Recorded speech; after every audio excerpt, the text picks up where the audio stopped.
1987થી દર વર્ષે 31 મેના રોજ વર્લ્ડ ટોબેકો ડે એટલે કે વિશ્વ તમાકુ દિવસ ઉજવવામાં આવે છે.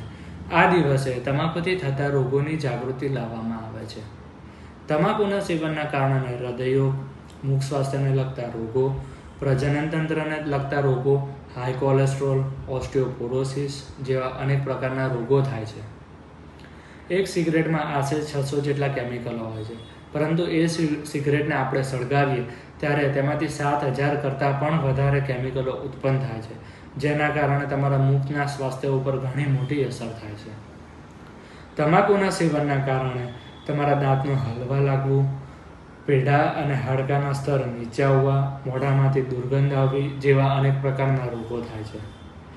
તમાકુના સેવનના કારણે મોઢામાંથી લાળ ઓછી ઉત્પન્ન થવી, જેને કે ઝેરોસ્ટ્રોમિયા પણ કહેવામાં આવે છે, જેના કારણે તમારું મોઢું શુષ્ક બને છે. ટોબેકોના સેવનના કારણે ચાંદા પડે છે, જેને કે નોન હિલિંગ અલ્સર પણ કહેવામાં આવે છે. આ ચાંદા ખૂબ પીડાદાયક હોય છે અને જે લાંબા સમય સુધી મટતા નથી. તમાકુ લોકો હોઠ અને દાંતની વચ્ચે મૂકે છે અથવા તો ગાલ અને દાંતની વચ્ચે મૂકે છે, જેના કારણે ત્યાંની ચામડી લાલ રહે છે, તેમાં સોજો આવે છે અને ત્યાંની પેશીઓ નાબૂદ થાય છે અને અંતે તે કેન્સરમાં પરિણમે છે.